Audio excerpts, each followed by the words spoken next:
Hey there, people! So today I am bringing you my complete Terraria 1.4 Mage Guide. This is a Master Mode ready Mage Loadout or progression guide for 1.4.0 to 1.4.3 and beyond. It's the best Mage class builds, including magic weapons, armor, and accessories for every point in the game, all the way from early pre-hard mode when you get started through to hard mode and all the way to the end. So again, suitable for Master Mode, but also covering expert mode and normal or classic difficulty as well. This will be organized around builds and loadouts for the game's bosses and events. If you want to skip ahead, I've set up chapters with timestamps in the description so you can go and see what you need to know. Now, first of all, general information. Well, mage means magic staffs, magic guns, and many other type of magic weapons. The best modifier for most magic weapons is mythical, except for those with no knockback or very low mana cost, in which case the modifier may be demonic, godly, deadly, mystic, or masterful as the best option. I will again be covering 1.4.0 up to 1.4.3 since they are current on different platforms for now. Most of this video will apply in either case, and I'll mention where there are differences. As of this recording, PC is the only one on 1.4.3, while mobile and console are now both on 1.4.0, and as of today, congratulations, Switch people are now on 1.4.0 as well, so congratulations to Nintendo Switch players. Eventually, all of the current platforms will also get the final 1.4.3 updates as well, console and mobile. That is coming later on for all of you as well. So, getting started as a mage. Early mage armor and mana. I've included a little chart at the bottom here because it's a little bit complicated deciding what armor you want. The initial wood and ore-based armor sets are not class specific, so they're not mage sets. Being that your goal is to become a mage, you want to get magic armor as soon as possible. Magic armor grants you additional mana and other boosts.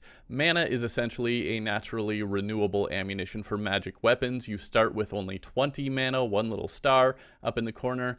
It regenerates faster the less you deplete it, and also if you stand still, your mana will regenerate faster, which is the same thing for health, by the way. Mana can be renewed by using potions, and it renews faster using various buffs and bonuses. You will want to maximize your base mana as quickly as you can by using mana crystals. Mana crystals are crafted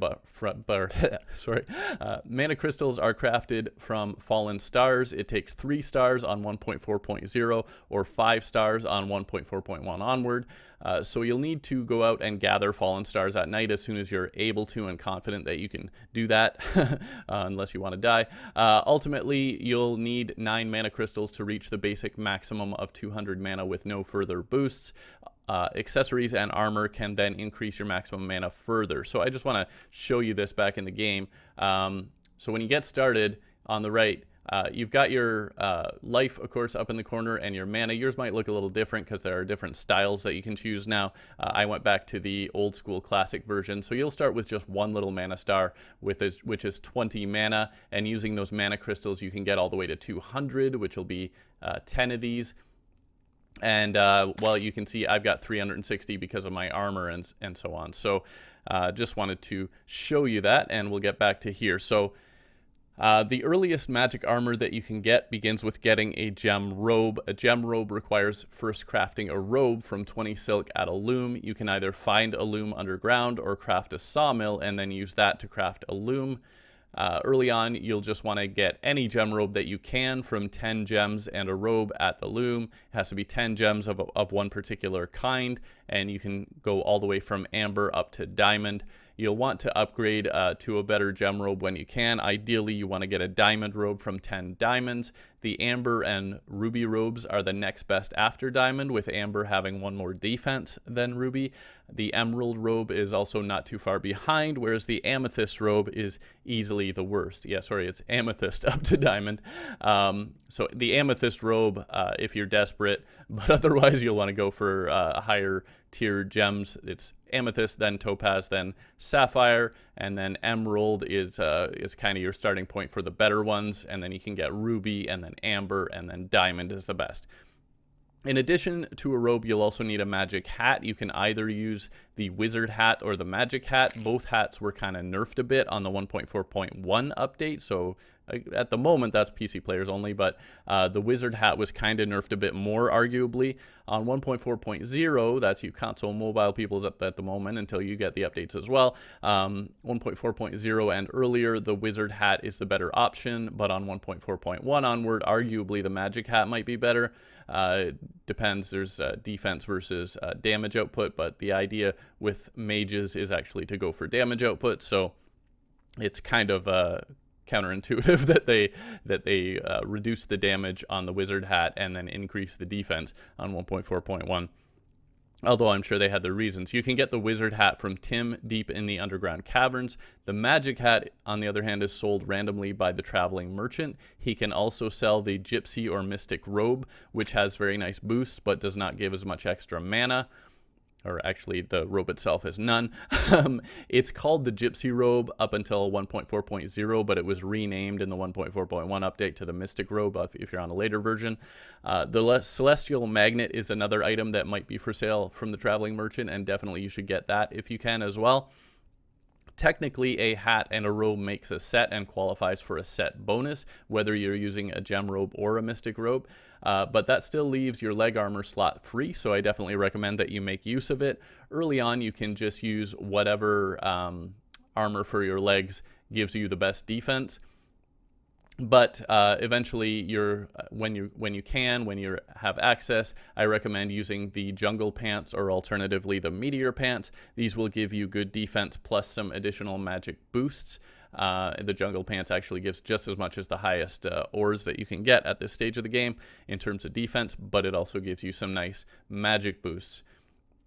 And the meteor pants just give you different magic boosts. So you can see it all in the little chart at the bottom if you can zoom in on that if you need to.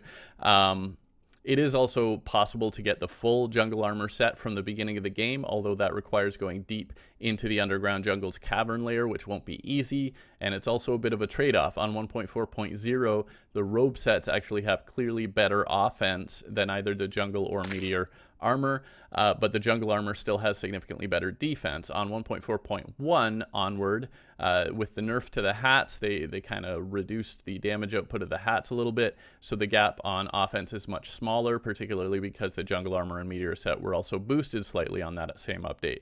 So look at the stats, they're there. If you do head down into the underground jungle, keep an eye out for a Nature's Gift flower as well, which is an important accessory for Magic players. It can be equipped as an accessory to lower your mana usage, and then it can be crafted into other things later on as well.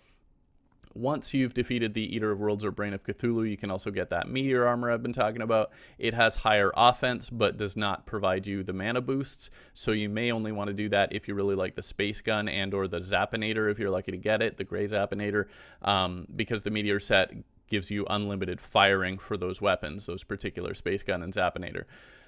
Generally, on 1.4.0 and earlier, the robe combos are arguably better, lower defense but higher offense. Much higher offense, but on 1.4.1 onward, the jungle armor provides a good overall balance, while the meteor armor has a very good offense. The main advantage to the magic hat and diamond robe becomes some extra mana, but again, lower defense. With the magic hat and mystic robe, you can still get higher damage output, but again, you still have low defense, which means that on 1.4.1 onward, it's a little more likely that you might want to go to the jungle armor eventually. Mages are supposed to be the glass cannon class, so to speak, with high damage and low defense, so it's a question of how far you want to go on that trade-off and how well you can survive with low defense. Ultimately, it depends on whether you want to balance or if you want to maximize certain areas. Keep in mind that the modifier on your accessories can also boost either damage or defense, so again, look at the chart and make your decisions based on that. Alright, so now we're going to talk about other early game, or aka early pre-hard mode gear. The first magic weapon that you're likely to get or find is the Wand of Sparking, found in regular wood chests. It has a 1 in 12 chance to be found in chests in the surface layer. That includes caves that are near the surface. Interestingly, it can only be found in chests and cannot be obtained from fishing. It's not great, but it was significantly improved in 1.4, so it is a decent starting point. It's also possible to get a Thunder Zapper from sandstone chests in the underground desert, or alternatively, and likely more easily, by fishing for ocean crates in a desert fishing hole. Beyond those, the main magic weapon in the early game will be a gem staff, so you're going to need more gems. Each gem staff is crafted from a combination of 8 of one particular type of gem, along with 10 of a matching type of metal bars. Keep in mind that you will only have 3 of the 6 ores underground in your world. You get one or the other between copper and tin. Iron and lead, actually, that doesn't really apply here, but silver or tungsten, and gold or platinum. So you'll get one or the other of each of those pairs if you're digging underground for them. The combinations in terms of gem staffs from weakest to strongest are amethyst with copper bars, topaz with tin, sapphires with silver, emerald with tungsten, amber with sturdy fossils, rubies with gold, and the strongest is the diamond staff made from 8 diamonds and 10 platinum bars. You may not have platinum underground in your world, so in that case, if you really want that one, you'll either need to go fishing to get enough to get that. You can get ores and bars from fishing for crates, or you can settle for either the amber or ruby staff, which are equal actually to each other and as the next best. So either the Wand of Sparking or the Thunder Zapper are pretty similar in power to the lowest of the gem staves, the amethyst and so on, so you can take your pick among the more easily obtained weapons to start with, and then try to upgrade to one of the mid to highest powered gem staves when you get the materials. Only the emerald, amber, ruby, and diamond staffs have both auto fire and can pierce through one enemy to hit a second one. The damage output, mana usage, velocity, and knockback all increase gradually from the lowest to the highest of the staffs, while the use time decreases, increasing the firing speed. To help with finding both the ores and the gems for the staffs and the robes, use spelunker potions. You can also find and grow gem trees underground. It has to be below the surface layer. They do not require light to grow. If you are planting gem corns, make sure that there are 2 flat stone blocks next to each other and enough space vertically for the tree to grow. You can also get another weapon if you're willing to go to the Corruption or the Crimson, or as soon as you are ready to. Each Shadow Orb that you destroy in the Corruption has a 1 in 5 chance to drop the Vile Thorn, and each Crimson Heart that you destroy in the Crimson has a 1 in 5 chance to drop the Crimson Rod. In Corruption Worlds, you also have a chance to get a Band of Star Power, which is an accessory that grants extra mana. On 1.4.1 and later, you can craft a Band of Star Power from a Crimson Panic Necklace in a graveyard in Crimson Worlds. Keep it whether you use it now or not, as it can be combined with other accessories later on. But also be careful not to destroy more than 2 of the Shadow Orbs or Crimson Hearts unless you're ready to fight the corresponding boss for whichever evil biome you have in your world, or if you're willing to just die trying. In Corruption Worlds, again, you can get that Band of Star Power early on. It'll be a little bit later that you'll be able to convert a Panic Necklace in a Crimson World. The Traveling Merchant may also randomly sell the Celestial Magnet. I think I mentioned buy that if you get the chance. Again, the Nature's Gift in the Underground Jungle is an important accessory as well. On 1.4.3 and later, if you gather enough Demonite or Crimtane, you can also craft the Magiluminescence, which is not a magic specific accessory, but it's an excellent accessory that gives you light when it's dark and a big speed boost as well. It's great when you're exploring early in the game, so keep that in mind too. So next up is food and potions. Food and potions are very helpful, particularly for boss fights, so use them if you're struggling at any point in the game. For mages, the magic power and mana regeneration potions, those are these ones over to the right there, are essential for bosses and events. The well-fed buff is also very important in Expert or Master mode for various reasons, including speed and regeneration. There are now in 1.43 levels of well-fed, so save the largest improvement, the major improvement food items for boss fights. Of course, you should also have health potions, and you can use other potions to give you boosts, also known as buffs. Mages, again, will want that mana potion. Mages will want mana potions, just as lesser healing potions can be upgraded to regular health potions. Lesser mana potions can also be upgraded to regular mana potions, and you use glowing mushrooms for that. Mana potions basically will refill a certain amount of your mana just by using a potion. Other good potions include Iron Skin, Regeneration, Swiftness, Thorns, Endurance, and Rage or Wrath. I'm not going to give all the potion recipes here. Check out my potions guide in the buff section. You can see on the screen there the recipes for the magic power and mana regeneration. Next up is the early bosses. So I'm going to give you the loadouts for King Slime and Eye of Cthulhu together because they're kind of similar in terms of what you need. Ideally, you want to save up life crystals to quickly boost from 180 health or less to as high as possible just when you're ready to fight the boss. Use enough life crystals to get you to 180 health, and then you may want to start saving them until you're ready for the Eye of Cthulhu fight in particular, because the Eye of Cthulhu will begin to spawn naturally once you hit 200 health, and you can get all the way to 400 health in pre-hard mode just using life crystals, so do explore around for those underground. It also helps in these boss fights to add campfires, heart lanterns, stars in bottles, bass statues, garden gnomes, and sunflowers around the area where you'll be fighting the bosses, these bosses or any bosses. You can build a few levels of platforms, optionally with some stairs, or you can just fight them on a long stretch of open ground. So a basic arena is just a few levels of platforms. You can get a little fancier, make some stairs, but you don't really need an arena per se for these boss fights. If you have a long stretch of open ground, just make sure that you can run easily along a large area. You kind of want to avoid having to switch directions more than you need to. Make sure that you can run smoothly and you're not going to get caught on anything. You can use your pickaxe or a hammer to dig out and smooth out the ground. So for a proper mage loadout against these bosses, you'll want a decent gem robe at the very least. I think if you have a gem robe, I'm willing to call you a mage at that point. The hat as well would be ideal, although you may have trouble getting one soon enough to fight these bosses. The jungle pants will be difficult to get before these fights, so you can use whatever pants and possibly even headgear that you have available. Likely that would be the best ore that you have on hand. Any of the early magic weapons should be workable for these fights, although the higher tier staves will be best. The piercing effect of any of the top 4 staves will be helpful against the boss's minions. They do both have minions, so having an emerald or better staff will allow those weapons to actually hit one and then go through it and hit a second one, or hit one of the minions and hit the boss directly afterwards. So also either of the magic weapons from the evil biomes can be a nice bonus for these fights if you manage to get one of them. In terms of accessories, you're going to want general movement accessories like Hermes boots, double jump bottles, fledgling wings, frog leg. Anything with a warding modifier can also be equipped for extra defense. Anything with a menacing or lucky modifier for extra damage. Look at the stats of your accessories. Every weapon and accessory can have a modifier, and those will give little bonuses to that particular item. So just check what you have and check what little bonuses it gives you, and it might be worth equipping things even if they're not directly useful otherwise. So Band of Regeneration, Band of Star Power, Celestial Magnet, and or Nature's Gift will also help in terms of accessories.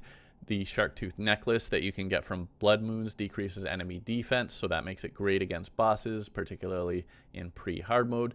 On 1.4.3 onward, again, the Magiluminescence will make a big difference in your movement speed as well as give you some light. So in terms of loot, the most useful item that you'll get directly from either of these two bosses is the Expert or Master Mode only Shield of Cthulhu. The Slime Mount from King Slime can also be quite useful, including against the Eye of Cthulhu. You can actually use the Slime Mount and bounce off of the eye. Just be careful you don't bounce too high. On 1.4.3 onwards, if you didn't craft it yet, you can now craft the Magiluminescence after you defeat the Eye of Cthulhu, because the Eye of Cthulhu drops Demonite or Crimtane, which allows you to craft it. Keep an eye out for the Grey Zappinator after you've defeated the Eye of Cthulhu. The Traveling Merchant may have the Grey Zappinator, and it's an excellent weapon for the early game. You'll probably also fight a Goblin army around the same time, because that also starts happening after you hit 200 health. So once you've fought a Goblin army and defeated a Goblin army, you can find the Goblin Tinkerer, you can buy the Rocket Boots and the Tinkerer's Workshop from the Goblin Tinkerer, and the Tinkerer's Workshop allows you to start combining accessories, so that'll allow you to craft Spectre Boots, Amphibian Boots, combine bottles with balloons, and so on. Various magic accessories can also be combined, for instance, to create the mana flower from the Nature's Gift. Also, you can craft the mana regeneration band, and then you can craft that into the magic cuffs, and then that into the celestial cuffs, and so on. On 1.4.1 onward, you can again also turn a panic necklace into a band of star power. You need that Tinkerer's Workshop in a graveyard with the ecto mist around it to be able to do that.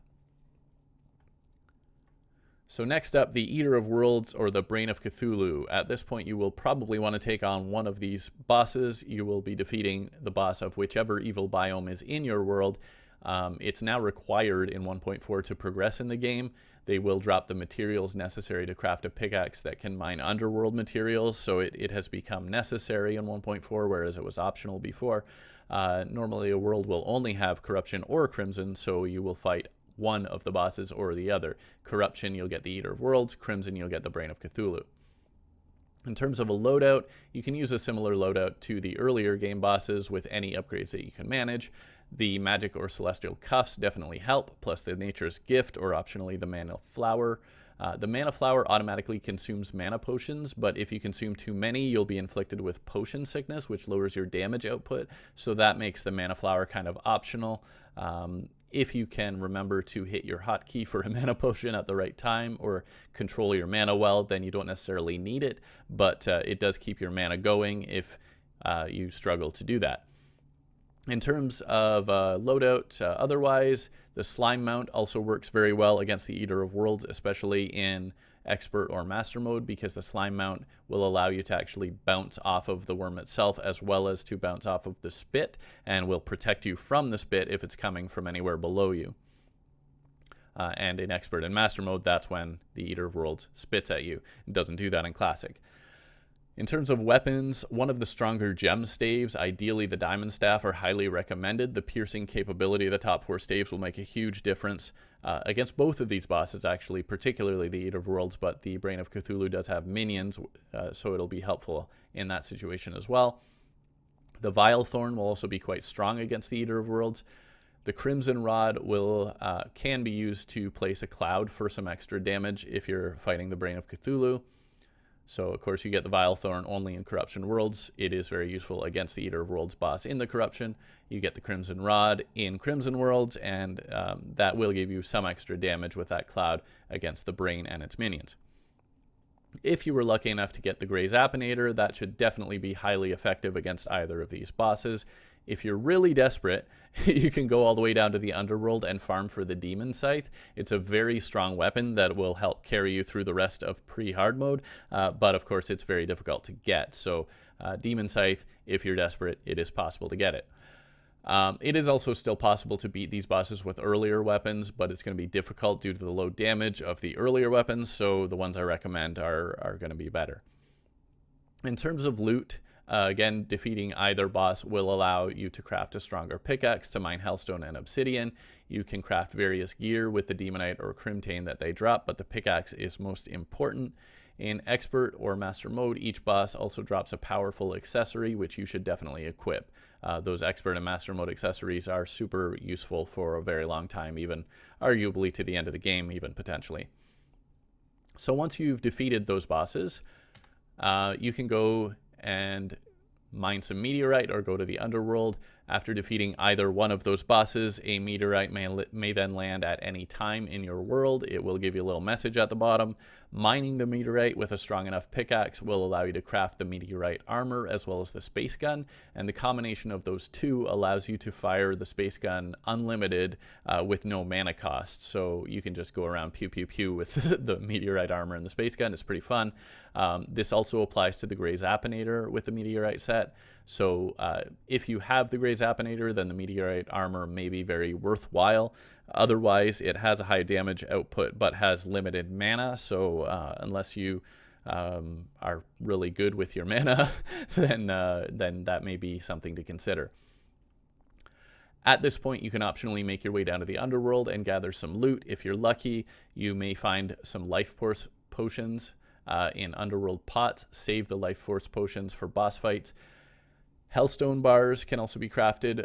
You can mine hellstone at this point. You'll probably want some obsidian skin potions to get it, but you can then mine hellstone, combine it with some obsidian, and you'll find obsidian wherever water meets lava.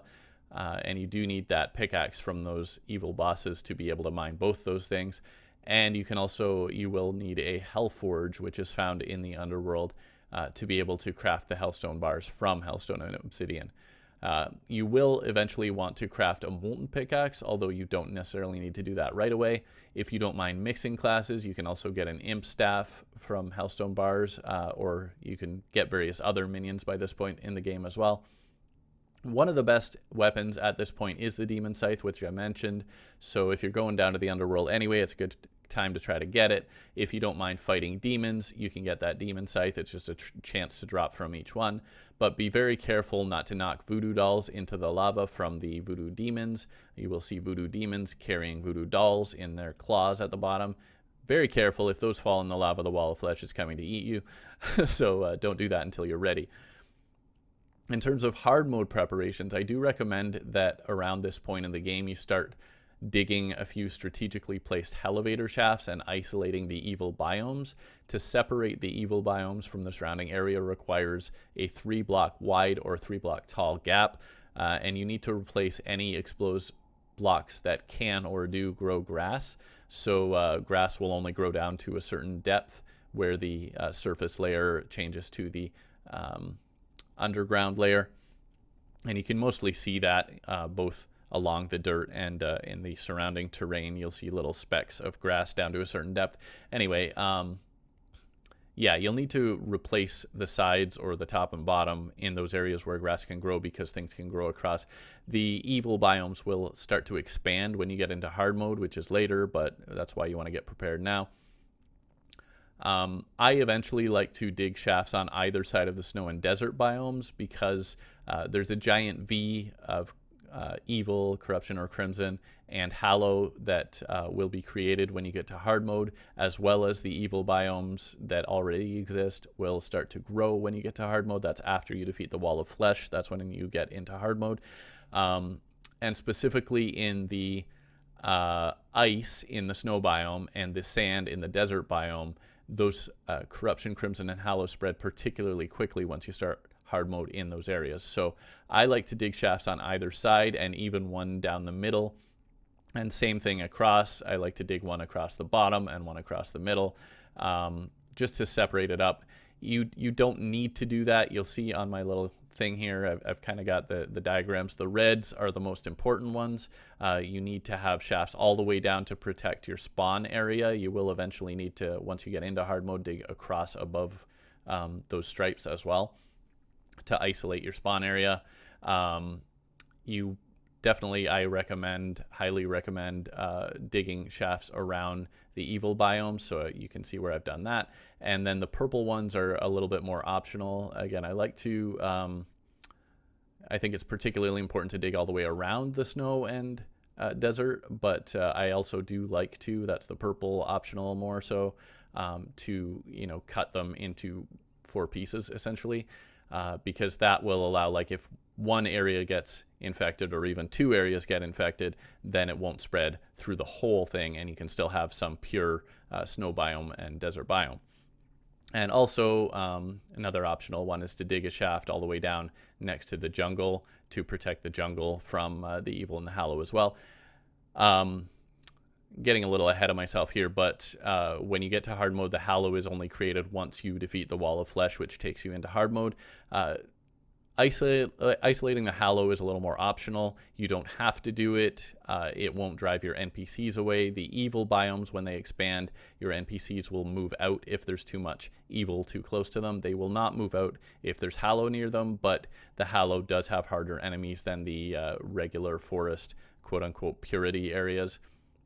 So it just becomes easier at a certain point if you isolate things. But it's a lot of work, so it's up to you. You don't absolutely have to do that, but I do recommend it. Now, again, not every shaft needs to go all the way to the Underworld, but the ones closest to your base are the most important to go all the way down. It is maybe excessive to do all of this, but it's easier than trying to save everything after hard mode starts. So for me, you know, you're exploring underground anyway early in the game. You get to a certain point where you're strong enough to go in wherever you like underground, and that's a good time to just start digging when you have some spare time, and you'll find some more stuff that way, and you'll also isolate things, and that'll get you nicely prepared for hard mode. The extent to which you want to do this also depends on whether you plan to keep your world after you beat the game, and also how fast you play. I play pretty slow, so I like to isolate things very well. So that's all up to you. Moving along though, the Queen Bee. So the Queen Bee is technically an optional fight, but defeating her can be quite helpful. It's best to fight her in a large hive or other open area in the underground jungle. Since 1.4, she now becomes enraged if she's too far from the jungle, which also means too far from enough jungle blocks. So that can even happen on the surface. I've had it happen. If you set up an arena with a bunch of levels of platforms and you get too high above the jungle surface, that can make her angry, and when she's enraged, you're not going to like her when she's angry. So in terms of a loadout, otherwise, you can use similar equipment to those earlier fights. You definitely want to have as much life as possible before you take on this fight. Ideally, you want 400 health. Any upgrades that you can get to other weapons and accessories, plus potions, will definitely help as well. Generally, the same armor and weapons used to fight the evil bosses should work here. The Vile Thorn will be a little bit difficult due to her speed, but it will be good against the bees that she fires out periodically. The Meteorite armor with the space gun, or better yet, the Zappinator, is actually a really good option for this fight. It's a good idea to equip a Bezoar to avoid being poisoned by her attacks. If you are on Expert or Master mode, the Worm Scarf or the Brain of Confusion will be very helpful as well. Using the Shield of Cthulhu that you got from the Eye of Cthulhu as both a dash attack to knock out those bees as well as for dodging can work well also. In terms of loot from the Queen Bee, the biggest reason to fight the Queen Bee as a mage is to get the bee gun. She has only a chance to drop it, so you may have to fight her a few times to get it, but the bee gun is an excellent weapon that will get you through the rest of pre-hard mode and help you defeat the Wall of Flesh. If you happen to get the honeycomb drop, you can also upgrade a shark tooth necklace to a stinger necklace by combining it with the honeycomb. You can even stack both a shark tooth necklace and a stinger necklace together to reduce enemy defense further, which is great against bosses. If you don't mind mixing classes, you can also get bee nades, and you can get bee wax from her, which you can use to craft more bee nades. And also you can use beeswax to craft a hornet staff for a minion as well. On Expert and Master mode, she will drop the Hive Pack, which makes your bees even more powerful. So if you got that bee gun, you combine it with your Hive Pack, and it also applies to the bee nades. And basically, you're going to have a lot of powerful bees if you equip that Hive Pack as well. So that's going to be Expert and Master. Definitely bee gun and Hive Pack is amazing all the way through to the Wall of Flesh and beyond. Now on 1.4.3 onwards, the Deerclops is a boss that was added in 1.4.3. So as of this moment, it only exists on PC, but the rest of you are going to get it later. The Deerclops is definitely an optional boss, but does drop some nice loot. It is actually possible to win this fight with fairly low tier gear with the right strategy. Still, I would recommend that you use similar gear as suggested against the Queen Bee, plus use the bee gun, and if you're on Expert and Master, the Hive Pack, if you have those. The Meteorite armor with the space gun, or better yet, the Zappinator, will do very nicely. The Demon Scythe will also be a great weapon against the Deerclops. Even the Vile Thorn can work well, although you have to be pretty close up. You kind of have to stay somewhat close to this boss anyway. This fight is actually still doable with one of the better gem staffs. It is possible. I've done it. And so that is an option too. In terms of a strategy, you want to find a long, flat stretch of ground in or near the snow biome, and then you want to build a stretch of platforms above that surface, basically as high as you can jump, depending on your accessories and so on. Double jump and so on, but you want that stretch of platforms, just a single long row of platforms with stairs up on either end. And then the strategy is that you run back and forth along the top of the platforms, and when you get to the end, you try to get the Deerclops to follow you up the stairs when you switch directions, so that basically you're just running along the platforms and the Deerclops is also on the platforms and following you, because you don't want to be above it. It has these claw things that will hurt you very badly if you're above it. So that's kind of the strategy, and I did do a guide video on that if you want more details. But in terms of loot from the Deerclops, the most useful item is arguably the eye bone, which summons the Chester pet, which is essentially a mobile piggy bank. It's a pet, but it's also a piggy bank. So it's cool to have a pet, always cool to have a pet, but this pet also makes it so you don't have to place down a piggy bank or use a money trough and summon the money trough. It's kind of like the money trough is an upgrade to the piggy bank, and the Chester is an upgrade to the money trough, because you don't have to summon it all the time. It's just there because it's your pet. Anyway, Deerclops also drops the Weather Pane magic weapon, which casts a Hurt Nado, which is pretty useful as well. And some of the other drops are just fun or useful, like the Bone Helm is fun. You can just equip that in your helmet slot. It's gonna, mess up your mage set, but the little claws, if you're underground digging around or whatever, it's fun to have. But moving right along, next up, Skeletron. Skeletron can be fought sooner in the game with earlier gear if you're on classic difficulty, but on expert or master mode, Skeletron gets much, much tougher. So in terms of loadout, you want to try to use most of the gear previously mentioned before taking on Skeletron on expert or master mode. Ideally, that includes the B-gun and the hive pack, very powerful against Skeletron. The Demon Scythe or the Grey Zappinator will also work well. It is still possible to do this with the Space Gun or a good Gem Staff, but it's going to be much harder because of the low damage from those weapons. If you happen to have the Crimson Rod, a well-placed cloud can also add quite a bit of damage output whenever he happens to pass through, so you want to put those clouds high up so that they're going to hit more. Equip the best movement accessories you have available and anything else that you have to give you an edge. The Stinger Necklace and or the Shark Tooth Necklace will be very helpful. Again, you can stack them. On Expert or Master Mode, you also want to use the Worm Scarf or the Brain of Confusion from the Eater or the Brain, respectively. In terms of loot from Skeletron, he actually doesn't really drop much himself, but there are a few good magic weapons that will be available in the dungeon, and you can access the dungeon freely once you defeat Skeletron. So the Water Bolt is found on bookshelves, and it fires a projectile that bounces around and damages numerous times. The Aqua Scepter fires a steady piercing stream.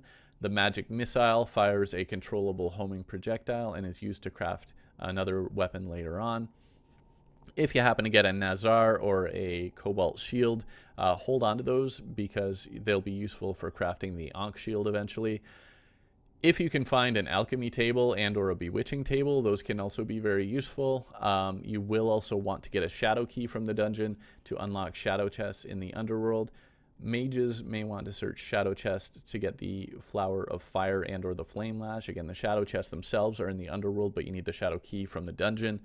The Flower of Fire shoots very powerful bouncing fireballs. The Flame Lash behaves like an upgraded magic missile and can pierce one enemy as well. At this point, on all 1.4 versions, you can craft the Void Vault and the Void Bag, which are very handy. Basically, the Void Bag will automatically gather up extra stuff that's around you that doesn't fit in your regular inventory. You will need to empty it periodically, but basically allows you to gather up twice as much stuff. And at this point, after defeating Skeletron, you definitely should now finish any preparations that you're going to make for hard mode, and then you'll be ready to head down to the Underworld. The boss of the Underworld is the Wall of Flesh. So this is the final boss of pre-hard mode. Defeating the Wall of Flesh takes you into hard mode. Your world changes. There's a big evil stripe that is created, a big hallow stripe, which is a new biome that's created, and the evil and the hallow will spread, including from existing evils, as I mentioned earlier. In terms of a loadout for the Wall of Flesh, much of the same gear as I recommended for Skeletron. The dungeon and underworld loot that you got after that is a plus. The B-gun with the hive pack will still be the best option against the wall. The Demon Scythe is also still very strong. It will damage both the Hungry, which are the little mouth things on tendrils or tentacles that project out from it. So the Demon Scythe will go through, damage those, and damage the wall itself. whereas the bees will just kind of fight one and then the other. The water bolt can be used if you fire it near vertically to hit the wall multiple times. So if you fire the water bolt fairly vertically, anticipating the movement of the wall of flesh, it can bounce up and down and hit it a few times. And that's basically the only way that's going to be useful, but it can be very strong if you do it right. The Book of Skulls from Skeletron, one of the only drops that he has, but it is useful against the wall of flesh. The Space Gun or the Grey Zappinator can still also work pretty well against the wall of flesh. In terms of accessories, the Terraspark boots are the ideal footwear for this particular fight. Normally, I recommend the amphibian boots for boss fights, but for this one, the Terraspark boots allow you to run on top of lava, and they give you some immunity if you fall into the lava. Equipping an obsidian shield will also protect you from fire blocks, hellstone, and hellstone bricks, which the boots will not. You can, of course, also obtain or use obsidian skin potions, which will give you a longer lasting immunity to both the lava and the bricks. If you don't mind mixing classes, you can grab that bewitching table from the dungeon and use it along with a summoning potion, even if you don't mind some fishing, and that way it is possible to get up to 3 minions, even if you're not a summoner. And also, in terms of potential mixed class options, the Beanades and the Star Cannon are actually the strongest weapons against the Wall of Flesh. The Beanades, for an arena for the Wall of Flesh, you can build a very long bridge, or if you're using the Terraspark boots, you can kind of avoid that. But Beanades, they need to hit a solid object to explode, so they're a little better if you have a bridge, but if you aim them well, you can still use them without one. Star Cannon is incredible. It's just that you need a lot of fallen stars. And I like to save the Beanades and the Star Cannons toward the end of the fight, because if you're on Expert or Master mode, it is less important in Classic. But Expert and Master mode, the Wall of Flesh starts to move faster and faster. The closer it gets to being dead, the lower its health. It moves faster and faster, and it gets moving very, very fast right towards the end. So I like to save those weapons, if you don't mind mixing classes, Beanades and Star Cannons at kind of the last moment as it starts coming at you. And that way you can take it out quickly before it gets to you. Now, loot from the Wall of Flesh. The most important mage-specific drop from the Wall of Flesh is the Sorcerer Emblem. It's only a chance to drop, so if you don't get that, you will likely want to farm or fight the Wall of Flesh more times until you do get it. You can actually just stay in the Underworld and fight it again. You do need to wait for the guide to respawn. As long as you have a house, your guide will respawn. As long as you have another doll, you can fight it again. And while most of the world actually gets harder, when you defeat the Wall of Flesh, it goes into hard mode and things get harder, including even the regular enemies get harder, but the Underworld does not get harder right away. So you can stay down there and fight it more if you need to, is the point of that. So the Sorcerer Emblem will give you a bonus 15% magic damage, which is a huge bonus to your damage output, so very useful. Wall of Flesh can also drop the laser rifle. It is a very nice magic weapon as well, and gives you a nice immediate option as you get into hard mode and you need better gear. It's kind of like starting over. You're kind of working your way up again.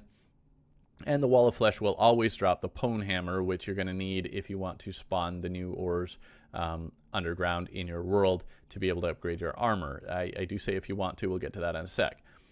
On Expert or Master mode, you will also get the Demon Heart from the Wall of Flesh, which you should definitely use right away. You can only use it once. You can only use one of them, but it will give you an extra accessory slot. So moving on again, early hard mode. After defeating the Wall of Flesh, your world is now harder. You're sort of starting over, so you will want to get the new ores one way or another, either by smashing a few altars or alternatively by fishing. So if you don't smash any altars, that will allow you to delay the spawning of the new bosses and the new events. And it will also avoid the chance of random spawns of evil and hallowed blocks underground, and therefore avoid those blocks spreading in new areas underground. But fishing may be slower. Ideally, you can actually have some fishing holes that you've created in pre-hard mode in different areas, different biomes, so that you can get the things that you need. As soon as you get into hard mode, you can then use those fishing holes. You build them in such a way that the enemies can't get you too easily. And if you're prepared, that's an option. But otherwise, fishing can be quite a bit slower than just smashing some altars and digging for those ores. But just as in pre-hard mode, if you are digging underground, Spelunker potions are very handy for finding ore underground. Still very, very useful. So one way or another, you can work your way up through the 3 new ore tiers, depending how quickly you can get them. Be aware that you need to craft a mithril or orichalcum anvil to be able to craft things from the higher tier ores. So you need either 10 mithril or 12 orichalcum bars to craft your new hard mode anvil, it's usually called. It's worth noting that orichalcum armor can be reasonably viable even without upgrading further because of its flower petals, and its defense is actually not much lower than the 2 highest tier armors. Otherwise, if you do want to, forge on, so to speak, you'll need to craft an adamantite or titanium forge. So you'll need either 30 adamantite or 30 titanium ore, plus you'll need a hell forge, and you'll craft that forge at your mithril or orichalcum anvil from those ingredients. When you do get to the adamantite or titanium ore tier, you'll have one or the other. Unless you're fishing, you have a choice. Fishing, you can get all of them. But anyway, you can craft the armor for whichever ore is in your world, or you can go for forbidden armor behind door number 3. So adamantite armor requires 54 adamantite bars, whereas titanium armor requires 59 titanium bars. It can be kind of tough to come by that much of it. Again, Spelunker potions can help a lot. Forbidden armor actually requires less ore, but you will need other additional materials instead. So Forbidden Armor boosts both magic and summoner attacks, which allows you to use both classes at once. It has lower defense compared to the Adamantite and Titanium armor sets, 1 less point of defense than Orichalcum even. It also has lower damage boosts, but on 1.4.1 onward, it's been buffed with an extra 10% damage so that it is closer to the others. Of course, it does boost both magic and summoner damage, so having those extra minions can often more than even things out versus having only magic attacks, because it boosts the damage for both, and you get more minions, and so you get more damage output that way instead of the higher boosts. On 1.4.1 onward, particularly if you don't mind farming sand elementals for forbidden fragments, which is where you get the other materials, you'll need to go to the hard mode desert, fight sand elementals, get forbidden fragments. If you don't mind doing that and you can survive with a bit lower defense, it could arguably be a better choice for total damage output. Kind of depends how you use it, I guess.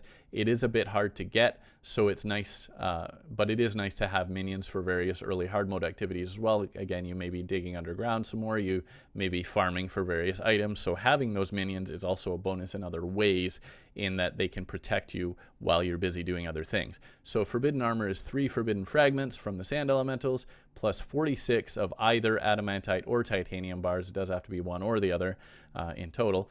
At your mithril or orichalcum anvil. Keep in mind, again, that the corruption or the crimson and the hallow will now be spreading. You will need to control that probably. You'll probably very likely want to control that. Once you've managed to get that under control, you can also now purchase the opposite evil seeds from the dryad if she's in a graveyard. So you can actually create an artificial biome for whichever evil is not in your world. If you have corruption, you can create a crimson biome. If you have crimson, you can create a corruption biome by buying those seeds from the dryad in a graveyard and intentionally planting them in a certain area. Of course, you'll want to, wall that off, so to speak, as well, isolate that so it doesn't spread as well, but that does give you the option to create an artificial biome and farm for items from both evils if you're careful in creating that biome. You can also even set up a fishing hole in your artificial biome to get even additional items beyond that from the opposite evil. So that allows you a whole bunch of extra options, actually, if you're getting a little more advanced. In terms of early hard mode weapons, if you can get the laser rifle from the Wall of Flesh, that will give you a decent start. The Sky Fracture is a great craftable weapon as well. It's crafted from that magic missile from the dungeon a while back, plus 2 light shards from light mummies. Those will be in the Hallow Mummies desert areas. Hallowed Desert, you can get light shards. I think maybe some other enemies even in that area.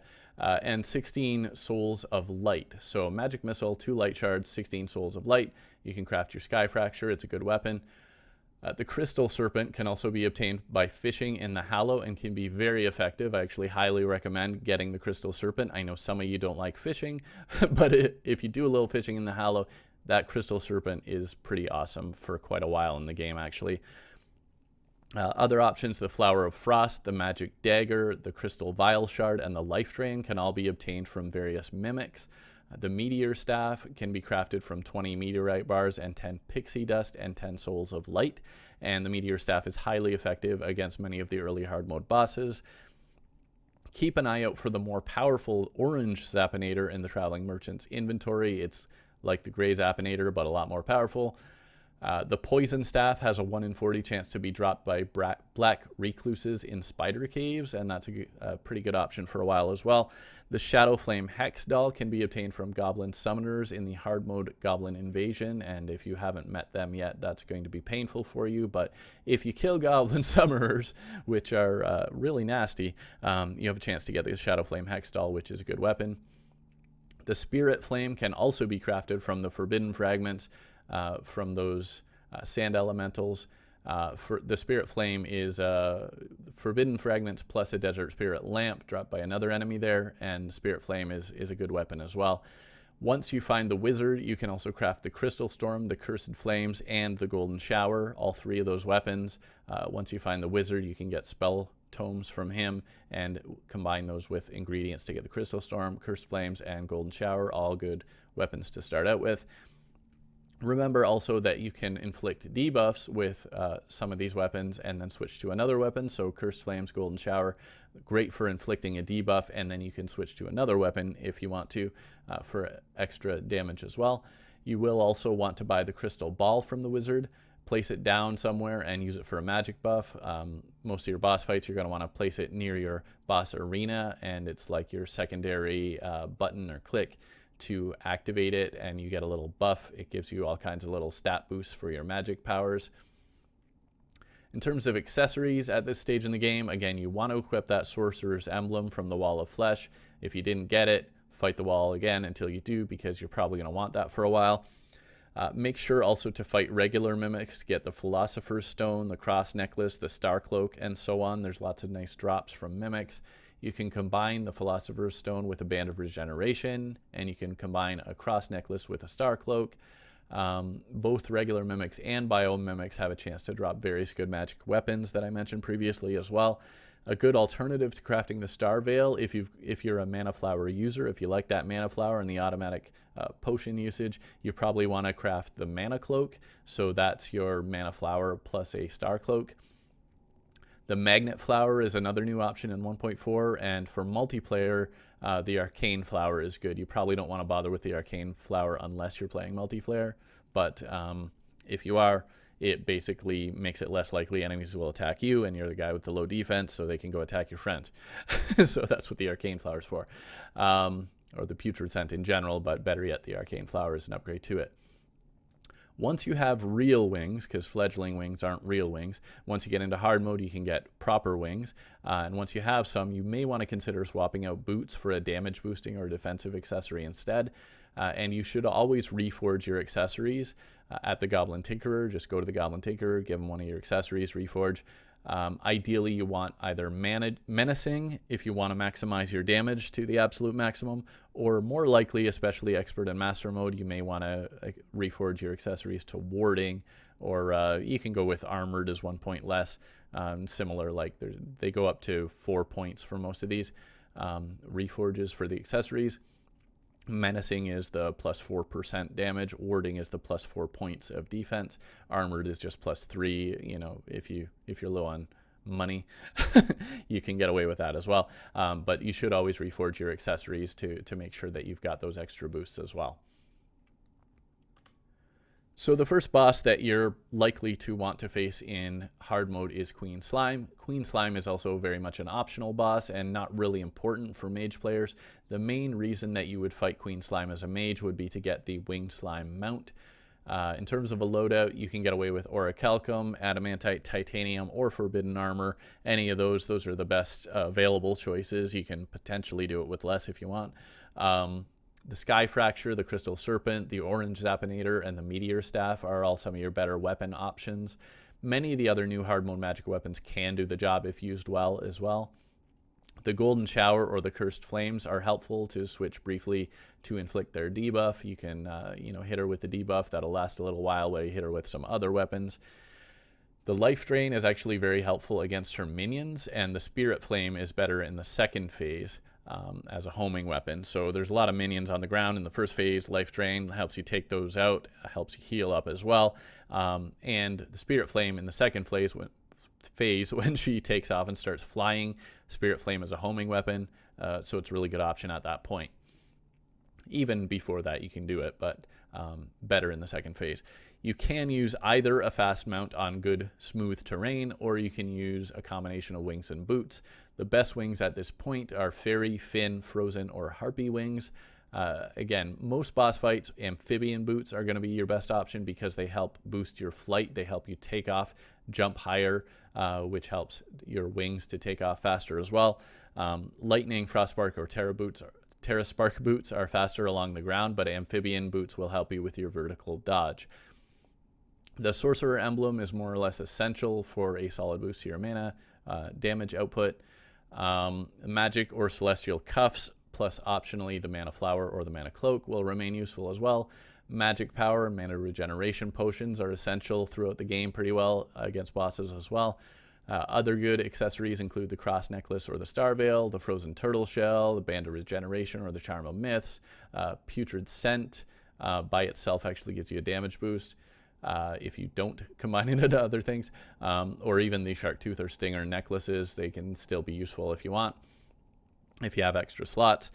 In Expert or Master Mode, definitely the Brain of Confusion, the Worm Scarf, and the Shield of Cthulhu are all very helpful if you're not using a mount, the Shield of Cthulhu for the dodge. But otherwise, the Brain of Confusion and the Worm Scarf at all times are going to be excellent. And don't forget your food, your other potions, and the Crystal Ball to give you some other major boosts. In terms of loot, again, the Gelatinous Pillion and the Wing Slime mount it summons can be quite useful against the mechanical bosses, and that's the main reason that you would want to take on this fight in the first place. Continuing on now, the mechanical bosses. So the mechanical bosses, much of the loadout will still be the same as for Queen Slime, particularly for the first boss that you take on, whichever one it may be. Weapons that pierce or are good at hitting multiple targets will work best against the Destroyer, whereas against Skeletron Prime and the Twins, you should optimize for single target damage. Note that the Destroyer is immune to all debuffs, so Ichor and Cursed Flames won't work on it. The Orichalcum Armor's Leaves and the Forbidden Armor's Tornado are very effective versus the Destroyer. On the other hand, the Meteor Staff and Crystal Serpent will work nicely against all three bosses. The Sky Fracture will be effective against Skeletron Prime and the Twins, but less so against the Destroyer. The Spirit Flame can be used quite effectively against the same two. The Golden Shower is actually great as a secondary weapon to apply its debuff to Skeletron Prime and the Twins, but it's actually quite powerful despite the immunity to the Destroyer as well. On 1.4.1 onward, the Cursed Flames debuff is more effective, and so it can be used against Skeletron Prime and the Twins as well. The Shadow Flame Hex Doll can be used with care against those two, but it's better against the Destroyer.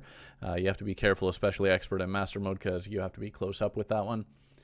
The Life Drain, the Orange Zappinator, those are both very strong against the Destroyer. The Nimbus Rod and the Clinger Staff can be placed for some additional damage and can be quite effective in that capacity as well. The Medusa Head and the Crystal Vial Shard can also work fairly well for the Destroyer fight.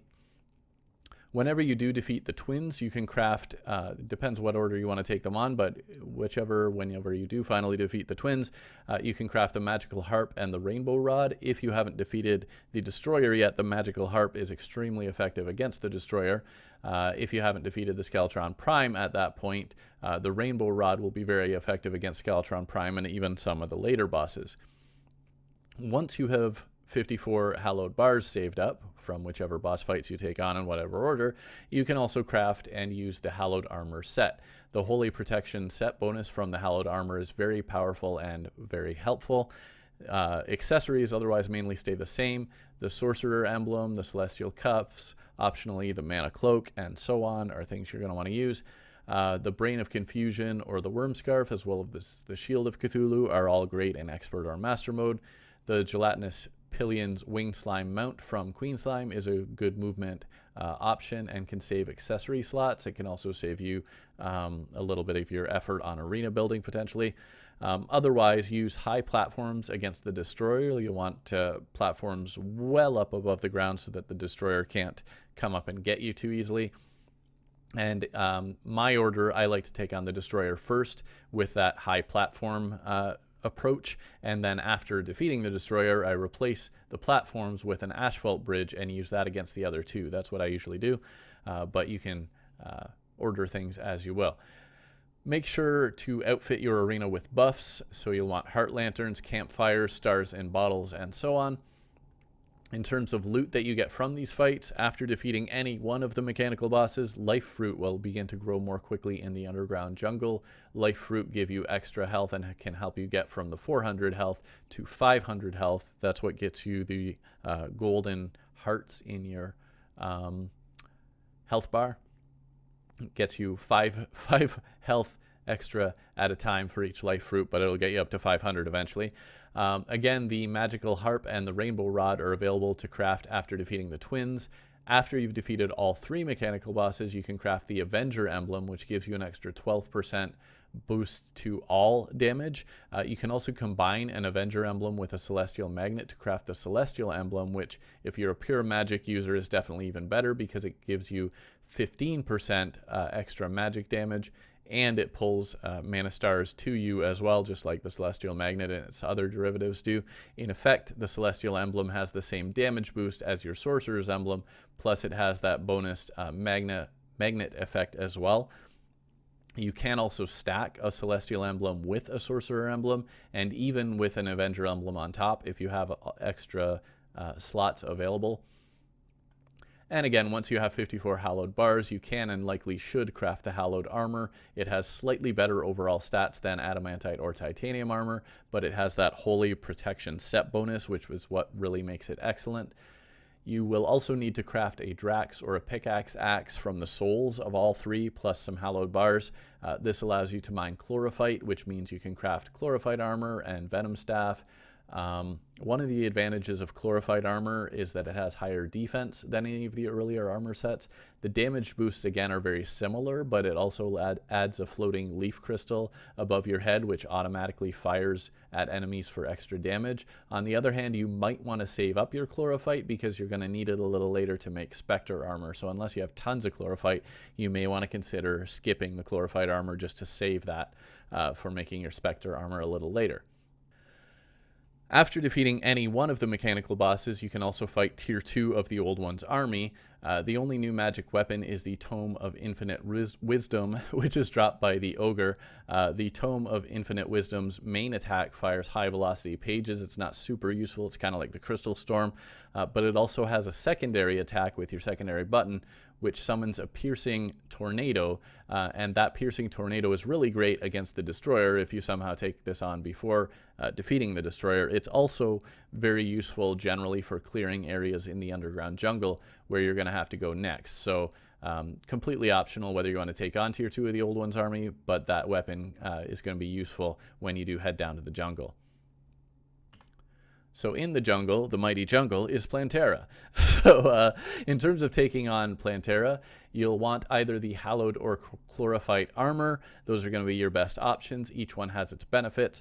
The Rainbow Rod, Crystal Serpent, and Magical Harp are among the better weapon options against Plantera. The Meteor Staff can be used only if and only if you have a very large open underground arena, because the meteors have to come from above, so you need a large space above you for that to work at all. The Spirit Flame, the Sky Fracture, and the Shadow Flame Hex Doll are still viable for this fight as well. The Venom Staff and its Venom debuff is strong, particularly in the second phase against Plantera, but it does use a lot of mana, so you'll have to watch out for that. The Golden Shower, or on 1.4.1 onward, the Cursed Flames can be switched in occasionally for the debuff. Again, Cursed Flames was buffed. The debuff itself was buffed in 1.4.1. The Nimbus Rod can still help to provide some extra damage. You want to place those clouds ideally before you start the fight, and you may need to replenish them occasionally, not a big deal, but it will do some extra damage as well. The life drain actually can help in the second phase to help against those tentacles with the bonus of healing you along the way. And do make sure to collect and use as many of those life fruits as possible before taking on the Plantera fight. Ideally, you want to get up to 500 health. Accessories and boosts remain mostly the same as for Queen Slime and the mechanical bosses. Hopefully by now you've picked up some of the items that maybe weren't easily available earlier. You will want for this fight specifically a Bezoar or its derivatives. Ideally an Ankh Shield is the best derivative of all. Those will prevent you from being poisoned. She will poison you. Make sure to use your Celestial Emblem and your Sorcerer Emblem as well. I would suggest use both of those. You can, again, even use your Avenger Emblem if you have slots available. But you can stack them all up and just incredibly expand your damage output, which will end the fight faster. You will likely want wings and boots unless you use a minecart track or teleporters, which are alternate strategies I'm not going to go into. A large, mostly open arena with the background walls knocked out is kind of the basic general purpose go-to option for this fight. Just carve out or find a large area and knock out the background walls, because Plantera will grab onto the background walls to move around. So if you knock those walls out, then she's going to have a harder time coming at you. Do make sure it's not too extremely big, though, because she can also get upset if she's too far away from the jungle. In terms of loot from Plantera, the most important direct drop is the temple key, which you will need to enter the jungle temple, so keep that temple key safe. She will always drop one of 7 weapons. Only 2 of them are magic weapons, the Nettle Burst and the Leaf Blower. Nettle Burst is basically a stronger, improved version of the Vile Thorn or the Crystal Vile Shard. It can be used through walls as well, and it can hit multiple targets, so it is useful at times. It's actually very useful against solar eclipses and things like that. The Leaf Blower is essentially a rapid-fire magic gun, so it's, you know, basically just shoots really fast. Leaf Blower is good. The Cyborg NPC can now spawn after you've defeated Plantera if you have a health available for him. On 1.4.1 onward, the Princess NPC is also added, and she will only spawn after the Cyborg has already spawned. She has a chance to drop the Resonant Scepter on her death. So it kind of depends on how you feel about princesses and murdering them. But if you want to kill a bunch of princesses, you can get the Resonant Scepter. Or if your princess just happens to die from events or whatever, you have a chance to get the Resonant Scepter. It's a pretty good magic weapon, actually. The most important thing for mage players, though, is to gather ectoplasm from the dungeon after defeating Plantera. You'll want to go down to the dungeon for a bunch of reasons, but you'll want that ectoplasm to craft Spectre armor, which is the armor you'll then want to use all the way to the Moonlord at the end of the game. So at this point, also, if you have the Hallowed key, you can open the Hallowed chest in the dungeon, and the Hallowed chest contains the Rainbow Gun, which can be fairly useful. Mainly it's extra damage, mainly for events, some bosses as well. It's also a good idea to farm Bone Lees in the dungeon to get the Tabby and the Black Belt towards the Master Ninja gear. So you combine Shoe Spikes and Climbing Claws. You can do that pretty early in the game at the Tinkerer's Workshop to get the Tiger Climbing gear. You combine the Tiger Climbing gear with the Tabby and the Black Belt after defeating Plantera from the dungeon, and that allows you to craft the Master Ninja gear, which is super useful, very important, powerful accessory for pretty well the rest of the game as well. It allows you a quick dodge, so it effectively replaces your Shield of Cthulhu if you've been using that, but it also gives you a chance to quote-unquote dodge damage, so attacks will just sometimes not hit you because it has dodged them, so to speak. You'll get a little puff of smoke when you dodge an attack, and you just won't be damaged. The Magnet Sphere, Shadow Beam Staff, Spectre Staff, and Inferno Fork can also be dropped by enemies in the dungeon at this point. The Toxic Flask can also be dropped by Dr. Manfly in the Solar Eclipse. You'll have a bunch of new enemies in the dungeon after defeating Plantera, and you'll have some new enemies in the Solar Eclipse as well, and you'll get some nice drops from a bunch of them. But after Plantera, you'll be fighting the Golem. Whenever you're ready. The loadout for the Golem is that Spectre armor. You want that Spectre armor after defeating Plantera. You're going to use it right up to and including against the Moonlord. You just have to choose which head priest you prefer, or better yet, I recommend use the Spectre Mask when you can and swap in the Spectre Hood when you need healing. So if your health's getting low, swap in the Hood, and the Hood is for healing, but it reduces your damage output, and so you want to go back to the Mask once you're healed up because that is higher damage. So against the Golem, the Magnet Sphere, the Inferno Fork, the Toxic Flask, and the Leaf Blower are all good weapon options. Firing the Magnet Sphere once in a while and then switching to another weapon can be quite effective because the Magnet Sphere kind of just moves along doing damage and you can use another weapon in the meantime. On 1.4.1 onward, you can use that Resonance Scepter from the Princess. It also should work pretty well for this fight. The Nimbus Rod and the Rainbow Gun are both useful for some extra damage. You can just kind of place those, set it and forget it, so to speak, while again you use other weapons actively. The Golden Shower also remains useful for reducing the Golem's defense. Most of the accessories remain the same. Swap in that Master Ninja gear if you got it, which you should. Definitely recommend it. In terms of loot, Golem has a chance to drop the Eye of the Golem, which can be combined into the Destroyer emblem. So Eye of the Golem plus an Avenger emblem equals a Destroyer emblem. It gives you an extra 10% damage and 8% critical strike, and that's all kinds of damage. So that applies to everything except summoners don't do summoner minions don't do critical strike, but otherwise it applies to all types of damage, and that's also, when you combine those together, it's effectively a better boost than your sorcerer emblem, so you may want to swap that in its place, or better yet, you can stack them. The Destroyer emblem is basically more powerful than the earlier emblems damage-wise, and it applies to all damage types, so and again, it also stacks, so use your emblems, increase your damage, kill your enemies faster, it's great. Golem can also drop the Sunstone, which combines to complete one of the best remaining items in the game. General purpose item, the Celestial Stone or the Celestial Shell, gives you a 10% damage boost, 4 extra points of defense, boosts your health regeneration, and more. So you combine the Sunstone from Golem with a Moonstone, which I believe you get from solar eclipses, and that makes the Celestial Stone. If you also combine a Moon Charm and a Neptune's Shell, those make the Moon Shell, and that's your transformation item, so to speak. Transforms you into a werewolf at night and a merfolk in the water. So then if you combine your Celestial Stone with the Moon Shell, then that combines to make the Celestial Shell, which does all of those things, and all of that combination is, of course, done at your Tinkerer's Workshop. In terms of weapons, Golem can also drop the Heat Ray and the Staff of Earth magic weapons. They're both reasonable, pretty good, decent options for various situations. So the Pumpkin Moon and Frost Moon are the next thing I'm going to cover. You can do these anytime after Plantera, but I would generally wait until after Golem. They are optional events. You don't have to do them at all. You can skip them entirely if you like. The only magic weapon from the Pumpkin Moon is the Bat Scepter, which is a nice weapon, but it's not necessary to have, so up to you whether you want to go for that. The Frost Moon is arguably a little more important because you probably want the Razor Pine and or the Blizzard Staff, which are both very good magic weapons. So a loadout for these events, again, the Spectre Armor continues to be the way to go. The Nimbus Rod, Rainbow Gun, and Magnet Sphere are all great secondary options for extra damage output. So again, set it and forget it, so to speak, or Magnet Sphere, fire it once in a while, switch to something else.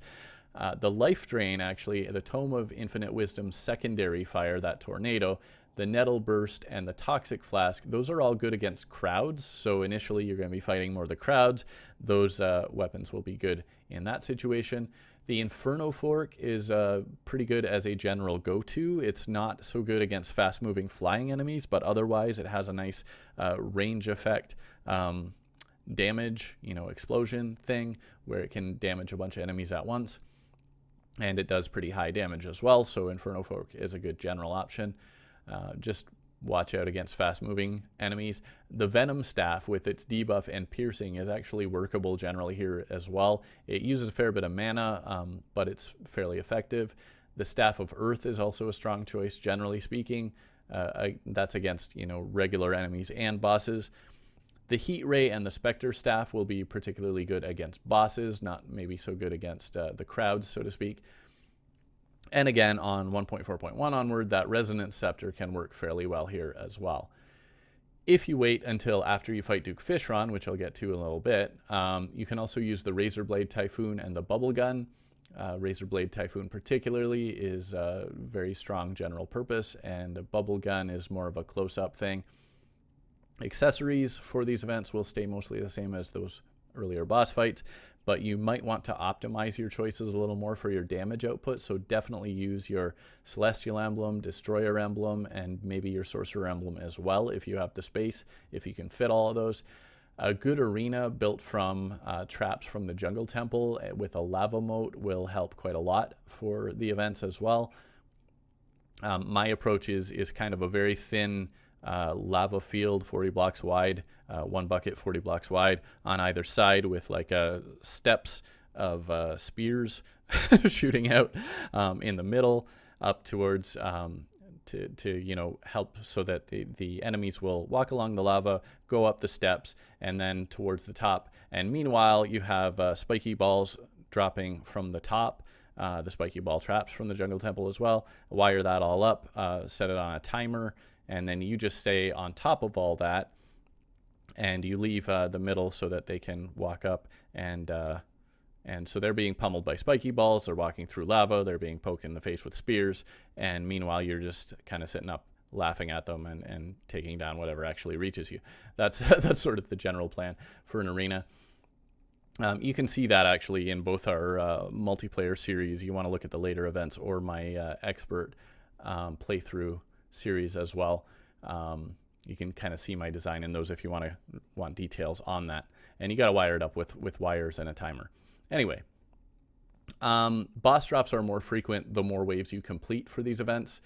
So try to make it to the later waves. You'll want to use food and buff potions for damage boosts and for defense as well. It's important to get through it quickly, so use as many boosts as you can. Use the most powerful stuff that you can. Check out my potions guide in the buff potions section for some options on buff potions that'll help you out. So in terms of loot, from the Pumpkin Moon, you can get that Bat Scepter, which is the only magic drop. It is a great homing weapon, so up to you whether you want to go for it or not, but it is a very nice one. Homes in on your enemies, does pretty good damage.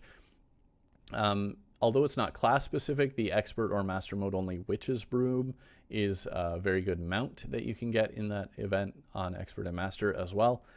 From the Frost Moon, you can get the Razor Pine, which is essentially a very rapid fire, high damage magic gun. It fires needles. The projectiles do drop after a short distance, well, reasonable distance actually.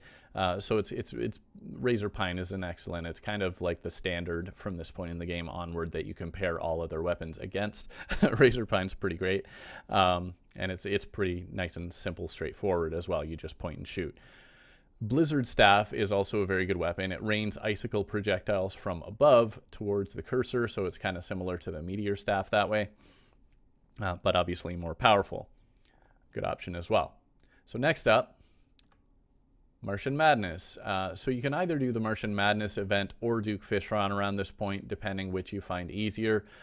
This is also a very optional event, so you can likewise skip this completely if you like. The main drops that mage players might want from the Martian Madness event are the laser machine gun and the charged blaster cannon. In terms of loadouts and strategies, weapon options are very similar to the Pumpkin and Frost Moons with some additions from those events, so the Razor Pine becomes a major go-to option for a while here if you got that from the Frost Moon. The Staff of Earth and the Inferno Fork will still work for this event as well. The Blizzard Staff and the Bat Scepter can also work pretty nicely. On 1.4.1 onward, you can still use that Resonance Scepter. The Razorblade Typhoon and the Bubble Gun, if you fought Duke Fishron already, are great options as well. Razorblade Typhoon and Bubble Gun will be very good options if you already took on Duke Fishron. Again, the Nimbus Rod, the Rainbow Gun, and the Magnet Sphere are still useful for some extra damage output as well. You can set those and then use some other stuff. Accessories, again, are also mostly the same. You want to use that Master Ninja gear to help dodge the Saucer's beam, so that Martian Saucer is going to try to kill you with its beam all the time, and it really hurts. But it will turn it on and shine it for a bit and then turn it off, and you can dodge under it with the Master Ninja gear at that point and then go the other way. That's your opportunity to essentially change directions, and the Master Ninja gear is going to help a lot with that. Laser machine gun drops from the Martian saucer, so if you want it, use a fast flying mount or an arena that's well up above the ground to avoid the other enemy spawns so that you can focus on the Martian saucers so that you can get your laser machine gun. The saucers, again, are very difficult, but it is possible to time dodging that beam. If, on the other hand, you want the charged blaster cannon, it has a very low drop rate. In 1.4, it's dropped by the regular enemies instead of the saucers. It used to be the other way around, but it's now dropped by regular enemies, and it's a very low drop rate, so you want to mow down as many of the regular enemies as possible if you're going for the charged blaster cannon. And, of course, you might want them both, in which case you might not want to differentiate so much, but those are your strategies for getting those particular weapons. In terms of loot, again, laser machine gun, it has a higher per projectile damage than the Razor Pine and also has a longer range, but it has a small delay as it winds up, so ultimately they kind of have a little bit different usage. If you need something with a very long range, the laser machine gun is going to be better than the Razor Pine. On the other hand, if you want something quick and fast and immediate, the Razor Pine might be better in a lot of situations. Charged Blaster Cannon has multiple firing modes. It's a reference to Mega Man's weapon. So if you know how Mega Man's arm blaster thing works, it works similarly. You tap fire for a single orb fire. You hold it then to get a series of varying effects depending how long you hold it. So if you hold it first, you'll get a quick barrage of those smaller orbs. Then you'll get a larger orb, and then you'll get a couple more larger orbs in the sort of barrage, and then finally you'll get just a huge beam shot. Now the beam supposedly doesn't work too well with the Spectre armor bonuses, the healing particularly, so keep that in mind. There are ways to mix and match your armor a little to sort of offset that, but if you're counting on healing with your Spectre hood, you might not want to use that beam. Otherwise, though, that Charged Blaster Cannon Giant Beam is very powerful, very, very powerful for this point in the game, and so, it's a good option. Some of the other accessories and mounts that you can get from the Martian Madness can be useful as well. The Brain Scrambler item summons the Skutlix mount, which is a very fast ground-based mount that fires lasers out of its eyes, so that's fun. Cosmic Car Key summons the UFO mount, which is a pretty quick flying mount. If you're on classic difficulty, that's going to be your fastest mount option at this point. Higher difficulties, you can get the Witch's Broom and so on. Also, the anti-gravity hook is a very good option as well. I like to have that anti-gravity hook, and that's actually part of the reason that I put the Martian Madness before Duke Fishron, because I like to use that anti-gravity hook against Duke Fishron. So let's talk about Duke Fishron. So technically you can fight Duke Fishron anytime after defeating the Wall of Flesh, anytime in hard mode, but Duke Fishron is a very difficult boss, so I would usually fight him around this stage of the game. He's also an optional boss. You don't have to fight him, but I would recommend that you do. The main reason is to get the Razor Blade Typhoon. The Bubble Gun and the Fishron Wings are also nice. In terms of what you're going to need, if you're fighting Duke Fishron after Plantera, use the Spectre armor. If you want to try to take him on before Plantera, you can use Hallowed armor. That's going to be probably your best bet before Plantera.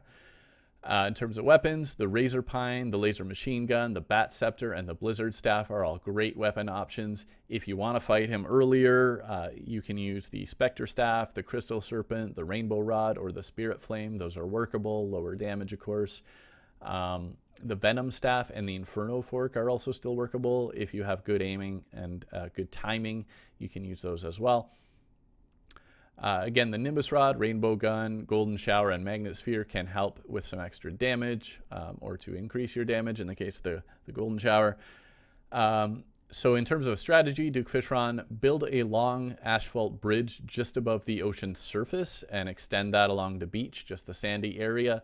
And then you use fast boots and wings. The amphibian boots are definitely best for that vertical takeoff speed and dodge effect. Be careful not to leave the ocean area, so that's why you don't make that asphalt go past the sand, because if you leave the ocean area, he will become enraged and you will not like him when he's angry. You will definitely want the Master Ninja gear for its dodging and damage avoidance for this fight if you have it available. Inferno potions are actually very helpful for this fight. It's really the only place that they're particularly useful. Inferno potions are great because they effectively nullify his bubble attacks. He will shoot all these bubbles at you all the time, but they take very little damage to destroy, so you just need the Inferno potion. It puts that ring of fire around you, and those bubbles will just hit that and go away. So if you're fighting him on expert or master mode, I like to use that anti-gravity hook to dodge his third phase, which only exists in expert and master mode. Basically, my strategy there: equip that anti-gravity hook to your hook slot. Just have something to latch onto, whether it's a short little platform or even a minecart track will work. You just need to latch that anti-gravity hook as you get into his third phase and just go in circles, go in circles, go in circles. And as he teleports and lunges at you, mostly he will miss if you just go in circles. It's really the only way I have of dealing with it because I'm really bad at dodging, but that's just me. If you're good at dodging, you don't need to do that. Up to you.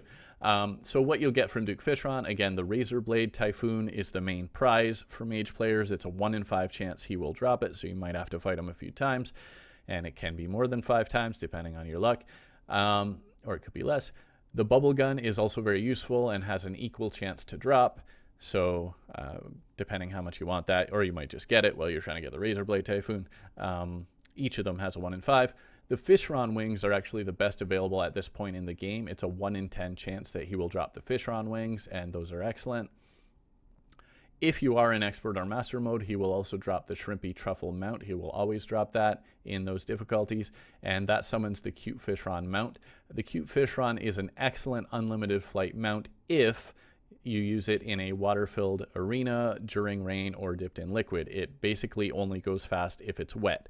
So you can either have a big water-filled arena, which takes a very long time unless you know how to duplicate water, or you can wait until it's raining, or you can dip it in liquid periodically just to keep it wet, and you'll see the eyes glow, and that's when it goes fast. And using that mount allows you to move very quickly in the air and allows you to swap out wings and boots for 2 extra accessories, which can come in very handy in certain situations. Next up is the Old Ones Army Tier 3. It is still a very difficult event even at this stage of the game and is optional, so you can postpone it or ignore it. You can actually do it anytime after Golem, but again, I like to leave it till at least this point because it's really hard. The main drop that you will want as a mage is Betsy's Wrath, which inflicts a powerful debuff that lowers enemy defense. It's like Ichor, but way more powerful. So in terms of what you're going to need for this event, since Tier 3 only becomes available after Golem, Spectre Armor is absolutely the way to go, no question. The Charged Blaster Cannon's beam destroys the regular enemies, especially the ones on the ground. It will shoot across the entire event distance, so Charged Blaster Cannon is a great option that way. The Razor Blade Typhoon is also a great weapon throughout the event, including against the bosses. The Blizzard Staff is a good main weapon option as well. The Bat Scepter and Inferno Fork are sort of okay. You can use those if you want. The Razor Pline or the Laser Machine Gun are also very strong, and particularly those are strong against the bosses, Ogre and Betsy in particular, because they're more of a single target damage kind of a thing. They don't pierce. On 1.4.1 onward, you can also use that Resonance Scepter, and it could be fairly effective to kill groups of enemies as they exit the portals. I haven't really tried it out, and it's not been recommended a lot because a lot of people don't use it, but you basically can just point it at a spot and it causes constant damage. So that seems to me like a good thing to put on a portal. Anyway, you can also, of course, use the Nimbus Rod, the Rainbow Gun, and the Magnet Sphere. They will all help with some extra damage, and you could take this approach where you put those at one portal and you concentrate on the other portal. Of course, enemies may get through all that, even with, obviously you can use your Old Ones Army sentries as well. So it's where you want to concentrate your efforts and how much the enemies can manage to get through what you set up. But you can put automated things on one portal while you fight the other portal, or you can sort of do a combined thing. It's up to you. Golden Shower again is also going to be useful against the bosses to lower their defense. If you do wait until after defeating the Empress of Light, which you can do if you want, you can also use the Night Glow or the Stellar Tune. Those are great weapon options as well. In terms of accessories for this fight, they will be similar to other post-Golem fights. The Shiny Stone can actually even help. Shiny Stone you get from Golem on Expert and Master Mode only, but you can actually use that between waves to heal up quickly, or if you can afford to sit still for a second. Otherwise, it mostly heals you when you sit still. At least it heals you a lot better when you sit still, but that can be helpful for healing. Obsidian Skin Potions can actually be helpful for Wave 7 only, because Betsy will light you on fire, and Betsy's fire does a fair bit of damage actually, so if you use Obsidian Skin Potions, that will prevent you being lit on fire, so save those for Wave 7. Good idea. In terms of loot, again, for mage players, the most important drop is Betsy's Wrath. It's a 1 in 4 chance that Betsy will drop Betsy's Wrath. That's average, of course. It can be better or worse.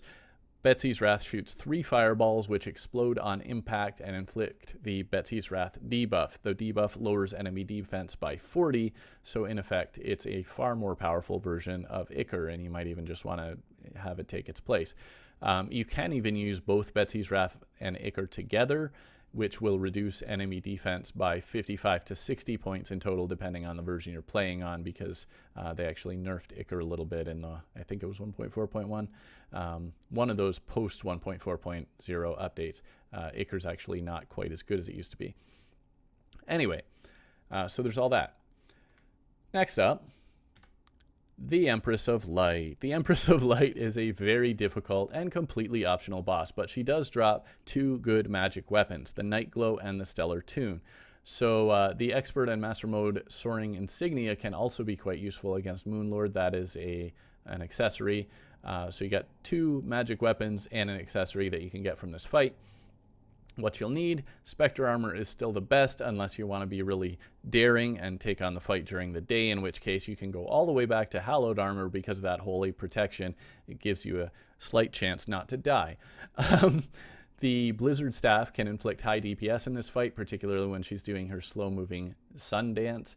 If you can aim well, the Razor Pine or the Laser Machine Gun can work very nicely as well. High damage output.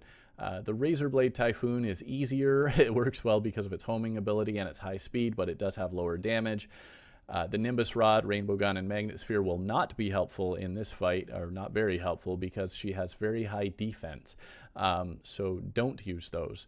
Nimbus Rod, Rainbow Gun, Magnet Sphere, it's just more of a distraction at this point. But because of that high defense, all the more reason that the Golden Shower and especially Betsy's Wrath will help your damage output, and that's why I recommended you get that before this fight. Betsy's Wrath will, of course, bring her defense down quite a lot, and you can just apply that every once in a while, and that will help you kill her faster, which is great. Accessories should be similar to the Duke Fishron fight. Master Ninja Gear, again, going to be very helpful here, along with an Asphalt Bridge, this time in the Hallow. Fast wings such as the Fishron or Betsy's wings, and amphibian boots. Those are going to be your movement. Movement is very important in this fight. The Celestial, Destroyer, and Sorcerer emblems all continue to be important for damage output, so you gotta pick and choose depending how many accessory slots you have, which depends a little bit on your difficulty setting and so on, but mana boosts such as the Celestial and Magic Cuffs and the Mana Cloak, etc. were going to be helpful as well. You'll have better luck dodging on foot with those aforementioned movement accessories, but a fast flying mount does allow more damage boosting accessories as well, so you can take that route. You can use a fast mount if you want. You're just going to have a little more trouble dodging, but you might be able to increase your damage output or your chance to not die. Another alternative is to build a long or looping minecart track with booster tracks for speed. This is what we did in our multiplayer playthrough, so you can have a look at that if you want. On Expert or Master Mode, if you're going to take the minecart approach, you definitely want to use the mechanical cart in that case, which you don't have in Classic difficulty. Don't forget to use your crystal ball, your food, your magic, and other potions and arena buffs. If you do decide to take her on during the day, then in that case, and only in that case, you might want to reforge your accessories to menacing, unless you're just really aggressive otherwise. But menacing is going to be much more useful during the day because she's going to kill you anyway. Defense isn't going to save you. So menacing will help you kill her faster before she kills you. Otherwise, most of the time I would recommend using warding, reforging all your accessories to warding to maximize your defense. But again, defense isn't going to help you if you take her on during the day. And she gets angry during the day, whether you start the fight during the day or not. Anyway, we'll get to that. In terms of loot, she has a 1 in 4 chance to drop the Night Glow, which fires 4 homing rainbow crystals. Each one can pierce and hit up to 3 times, although they lose 20% damage on each successive hit. She also can drop the Stellar Tune. It's a 1 in 50 chance on Classic difficulty or a 1 in 20 chance on Expert or Master difficulty, so you either have to get really lucky or really want the thing. But the Stellar Tune fires pairs of star projectiles, which can also home in and can pass through blocks. However, these particular projectiles will either explode on impact if there's an enemy that they run into nearby, or if they don't find an enemy, they'll dissipate at the cursor location. She can also drop the Empress Wings, which have a very useful rapid ascent capability. Her Expert Master Mode item is the Soaring Insignia, which can be very good against Moonlord, so that is also a reason to take on this fight to get that Soaring Insignia if you're on Expert or Master Mode. What it does is that you equip the Soaring Insignia and a pair of wings, any pair of wings, and it enables unlimited flight for the wings, which can make dodging much easier. So if you're fighting the Moonlord and you like to fly, then you equip your wings and you equip the Soaring Insignia and you have unlimited flight and you can just keep flying around the Moonlord, and so that's a good option. If you can fight her while doing all damage only during the day, and this is why I mentioned the daytime thing, in this case you will want to summon her right around dawn or just before dawn, but you must not damage her until dawn, which is 4:30 in game time if you have a watch or its derivatives.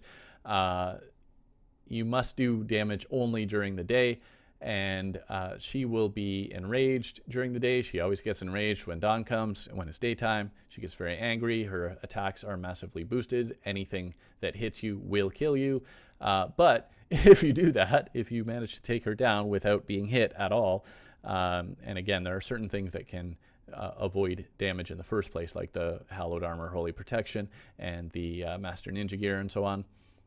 Those give you a chance to survive a hit or two. But if you take her on during the day, do all your damage only during the day, you can get one of the best summoner items in the game, which is the Terra Prisma minion. That's going to be extremely difficult. I haven't even tried, honestly. but that is how you do it. You use the damage avoidance and otherwise just maximize your damage as much as possible, and you have to be very good at dodging. But the Terra Prisma is an incredible minion. Of course, it's not a magic weapon, so if you're a purist, you can ignore all that, but it is an incredibly powerful Terra Prisma, and it's going to help you through the rest of the game if you're daring enough to do all that. But moving right along, the Lunatic Cultist. So Lunatic Cultist is the boss that will kick off the end of the game series of events, so to speak. So Lunatic Cultist, once you defeat the Golem, you're going to have the Cultists worshipping at the tunnel entrance, and when you kill them, Lunatic Cultist spawns. Homing weapons take a damage reduction in the fight against the Lunatic Cultist, most of them at least, but they're still the best because Lunatic Cultist moves really, really fast. So homing weapons are pretty well the main thing that's going to keep up with him well. The Razor Blade Typhoon, the Night Glow, and the Stellar Tune, therefore, are all good options for this fight. If you can aim very well, or you just want the extra damage output, the Razor Pine, the Blizzard Staff, and the Laser Machine Gun are also quite effective. The Magnet Sphere can do considerable additional damage as a secondary weapon. Just fire it out once in a while, and then switch back. Betsy's Wrath and the Golden Shower will also, of course, help to reduce his defense if you can hit him with those. Prioritize dodging or movement accessories first, and then damage boosting accessories next. Again, you can either go with fast boots and wings or use a mount for more damage accessories. You're going to want a fast mount because he's going to move really fast and shoot stuff at you that moves fast too. This fight, though, only requires a relatively simple arena. You can go back to your asphalt approach, or you can even just have some platforms, optionally add some stairs. That should work. That's usually what I do, just a couple layers of platforms with some stairs in between, and just run around dodging stuff. And I don't find this fight all that hard. Some people do, I guess, but if you use a homing weapon and just dodge the attacks, you can take him down pretty quickly. and that will help a lot because you won't have to deal with those attacks as long. So he's kind of a mage that way as well. He has high damage output, but doesn't have a, he goes down pretty quick if you hit him. So it's mage versus mage. Anyway, loot. The Lunatic Cultist doesn't drop much, but the Ancient Manipulator is extremely important, so he will drop the Ancient Manipulator every time. Put it somewhere safe. It's a crafting station, which you will need for making your end game and late game gear from here forward. So next up, once you defeat the Lunatic Cultist, you will face the Celestial Pillars or the Lunar Events. So your loadout against them, again, Spectre Armor, Blizzard Staff, Razor Pine, Razor Blade Typhoon, Laser Machine Gun, Night Glow, Stellar Tune, any of those, all of those is good. The Magnet Sphere, again, useful as a secondary weapon. The Nimbus Rod and Rainbow Gun can be useful here for extra damage still as well, because you can set it and forget it, so to speak.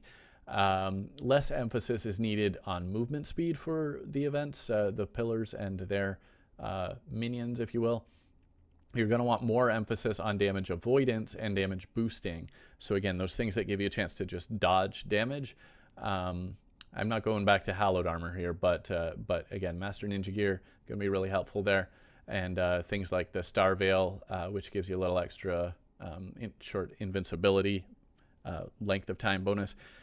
Arenas aren't really needed for the pillars, nor do you really have a chance to construct any, so the easiest strategy against the pillars is to stay near the edge of the pillar's zone. You can tell when you start to get those special enemies, and also the music might change, the background might change. So you stay near the edge of the zone, pick off enemies, keep at it until you'll notice little red lasers shooting back the other way from the enemies that you defeat, and when you no longer see those little red lasers shooting back and they're shooting back towards the pillar, or now that it's 1.4, we also have a boss meter.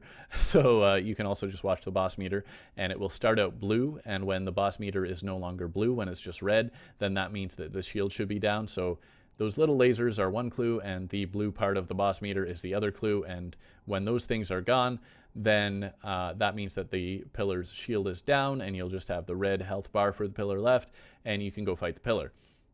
So once the shield is down, you can rush in to where the pillar actually is, attack and destroy the pillar itself. Most of the suggested weapons should actually take down the pillars pretty quickly. The Nimbus Rod is very powerful in particular, though, because you can just place those Nimbus clouds above it and the pillars don't move, so it just rains down damage literally on the pillars, and it will take them down quite quickly. You can place those clouds from the Nimbus Rods and then also hit it with Betsy's Wrath and or the Golden Shower, and that will help the Nimbus Rod to take it down even faster. So that's kind of my strategy. The Nebula Pillar is the most, or it's not the most difficult necessarily. Some people think it is, but the Nebula Pillar is a very difficult pillar. But for a mage, it's best to take on the Nebula Pillar first because that one matches to the mage class. So against the Nebula Pillar, use fast homing weapons to deal with its fast-moving enemies. And the reason to take it on first is because then you get the fragments from it and can craft better weapons. And in terms of the other pillars, the solar pillar is arguably the hardest of all, so be prepared for that one as well. If you're against the solar pillar, be careful to stay on the ground as much as possible, especially when the flying worm crawltipede things are nearby, because they will only attack you when you're in the air, and they're very powerful and really annoying. Also watch out for the Selenians in the solar pillar. They will reflect many types of projectiles, so it looks like, as far as I can tell, the Razor Blade Typhoon, the Night Glow, and the Stellar Tune are not reflected by the Selenians, so those are good options for weapons when they're around or just against that particular solar pillar in general. And just in terms of other strategy and order and so on, you may want to wait to finish off the last of the 4 pillars to allow you to make your preparations to fight the Moonlord, because the Moonlord will automatically spawn shortly after you defeat the last pillar. So, you know, maybe leave one pillar near where you mean to fight the Moonlord and just get everything ready, and then you can fight that pillar, destroy that pillar, and then the Moonlord's going to come. In terms of loot, the Nebula Pillar drops Nebula Fragments, which is your reason to take on the Nebula Pillar first as a mage. So from the Nebula fragments, you can craft either of 2 powerful new weapons. Either one of the weapons is crafted from 18 of the Nebula fragments at the Ancient Manipulator, which is why you need to keep that safe, one reason. So you have either the Nebula Blaze, which auto-fires fast-moving, homing pink projectiles. It does use a fair bit of mana. It has a 1 in 5 chance to fire a larger, faster blue projectile, which does 3 times the damage of the regular ones. And the projectiles from the Nebula Blaze also home onto enemies after a short distance. It's sort of similar to the Spectre effect and Spectre Staff in the way that it does its homing. It fires out a short distance and then they home in. But it's very powerful. It actually has very, very high base damage. Of course, that's not everything, especially with magic weapons, but Nebula Blaze is definitely a good idea. Nebula Arcanum is the other option. It fires a purple orb with a swirling effect, which will bounce off of surfaces and slowly homes in on enemies. Nebula Blaze, much faster. Nebula Arcanum moves very slow, but the Nebula Arcanum projectile will explode into smaller projectiles after it hits enemies 3 times, or after 11 seconds have passed. And it also has additional small pink projectiles that orbit around it and can damage enemies multiple times as well. The Nebula Arcanum has the largest damage potential of any pre-Moonlord weapon, but it moves very slowly, and thus it's most effective against crowds and slow-moving enemies. So I would go with the Nebula Blaze since you're planning on fighting the Moonlord. That's the easier option. We'll get to that in a sec, though. Both weapons are ultimately excellent options, and both are powerful in different situations. So, finally, the Moonlord. So in terms of your loadout for the Moonlord, again, Spectre Armor continues to be the best available until after you've defeated Moonlord, when you can get another set for some reason.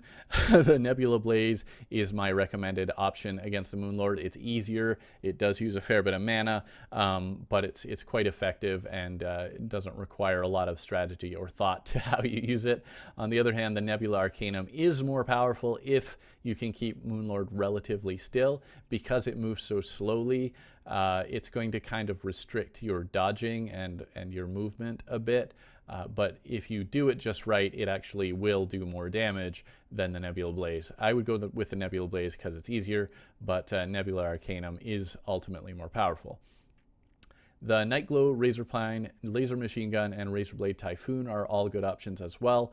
On 1.4.1 and later, the Charged Blaster Cannon Beam can be aimed, unlike before. 1.4.0, you can't aim that giant beam, but 1.4.1 later you can. So that makes that Charged Blaster Cannon a little more viable, and the Stellar Tune also has its damage increase, so that makes the Stellar Tune a little more viable on 1.4.1 and later as well. The Blizzard Staff can also be used, any 1.4 version. The height of your cursor will affect the accuracy of the Blizzard Staff, so that's just something to be aware of if you want to go that route. Again, Betsy's Wrath and its debuff will be a big help, particularly with Moonlord's Core or Moonlord's Heart, because that has the highest defense of Moonlord's various parts, but Betsy's Wrath will be helpful against all of his parts. Again, though, on 1.4.1 onward, actually, Betsy's Wrath had its damage increase significantly, so sorry 1.4.0 people, but 1.4.1 onward, the damage from the weapon itself is much higher, such that you can actually use Betsy's Wrath by itself against the Moonlord on the later versions, whereas earlier versions and otherwise, you would just use it to inflict the debuff and switch to something else. In terms of strategies and accessories and stuff, movement speed will be critical to avoid Moonlord's powerful attacks, especially the giant beams. Defense is not going to help you a lot in this fight, so you have a choice of strategies. One approach is to use the Asphalt Bridge again with fast boots and wings. In Expert or Master mode, that Soaring Insignia is an option from the Empress of Light so that you can just fly forever, but that does take up an extra accessory slot, of course. Another approach is a fast flying mount. The cute Fishron mount on Expert and Master can be the best option if you can keep it wet. If you can keep it wet. So one way is to create a huge underwater arena, which will take you forever, and use the Celestial Shell to avoid drowning. Another option is to use bubble blocks, which allow you to trap puddles of liquid, up in the air, so to speak. You can even fill them with honey, although that might slow you down a little, but honey will boost your regeneration, so you can have water, or you can have honey, or you can have a little of this, a little of that here and there. So Cute Fishron is faster when fully submerged, but still pretty fast if dipped frequently. So those little bubble areas will allow you to keep dipping. That's a strategy. Waiting for rain is also an option, but timing and duration of rain are hard to predict, especially if you're taking them on after the pillar. It is possible to summon them with summoning item as well, but there's a little delay even with the summoning item, so counting on the rain is a little bit of a tough strategy, but it's easier. So if maybe you happen to have rain, you can use the Cute Fishron mount and hope that the rain lasts. Anyway, that'll keep your Cute Fishron moving fast too. Alternatively, the Witch's Broom is the next best mount on Expert or Master mode, while on Classic difficulty, the UFO is the fastest mount you're going to get. So again, optional. You may just want to go on foot, especially at that point, but it's up to you. Fast mount or Asphalt Bridge with boots and wings. You can also use the Hex Branch on a bridge. Doesn't have to be asphalt. It's very fast mount, ground-based. Or you can use the Winged Slime, which is mostly useful for downward dodging. You can basically just, if you have your quick mount button, you can be on your feet or using the wings, and then when you want to dodge downward quickly, you quickly put on the Winged Slime or even the regular slime mount. Those actually fall faster than normal. Allows you a quick downward dodge. That's, if you want to get tricky about it. Other than movement, you want to prioritize damage avoidance and damage boosting accessories, so definitely use your emblems, as many as you can fit, and definitely use the Master Ninja gear. It's basically essential, especially if you're on foot, for that dodge as well as damage avoidance. The Star Veil and or the Brain of Confusion can also be useful here for additional damage avoidance. The Brain of Confusion on 1.4 was given an extra ability of damage avoidance, much like the Master Ninja gear as well. That's why I've been recommending it all along. Otherwise, if you're struggling and you don't mind mixing classes, adding a minion summon can help. Again, summoning potions and the buff from the Bewitching table allow you a couple extra summons, even if you're not a summoner, and even if you don't equip summoning gear. The Stardust Dragon is the obvious choice for minions, although it may be limited by your limited minion capacity. The Stardust Cell Staff is the likely alternative, unless you did that daytime Empress of Light fight, in which case, by all means, use the Terra Prisma. That is going to be great. Otherwise, again, Betsy's Wrath and Ichor, both useful for lowering his defense and increasing your damage in effect. You can also use the Rod of Discord if you have it, which allows you to basically teleport from one side of his beam to the other. And the beams are rare enough, especially in the first part of the fight, that you can use the Rod of Discord without getting wonky Rod of Discord effects. If you use it too often, you're going to have a problem. Don't forget your crystal ball. Yeah, watch the counter for the Rod of Discord. There's a little icon, has a counter. Don't forget your crystal ball, food, other buffs, and potions. You'll probably need them. You're going to need every edge you can get for this fight. You can even craft a few super healing potions before he spawns if you have extras of all 4 types of fragments from all 4 pillars. You'll need to craft those super healing potions very quickly because you have like a minute between defeating the last pillar and him spawning. But you can. In terms of loot, though, the drops from the Moonlord himself. The Last Prism and the Lunar Flare are the 2 magic weapons. They each have a 1 in 9 chance to drop when you defeat the Moonlord. The Last Prism is the most powerful magic weapon in the game. There's no question. It fires a large converging beam. It's a lot like the beam from the Charge Blaster Cannon, but bigger and much stronger, much stronger.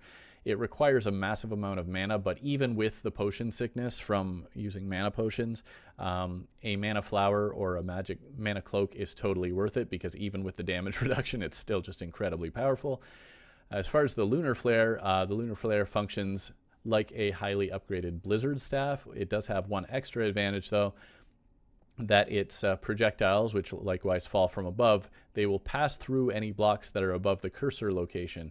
So the Lunar Flare is actually very useful in enclosed areas, unlike all other weapons that rain things down from above. Moonlord can also drop various other powerful weapons for other classes, including, and he also drops a few other interesting items.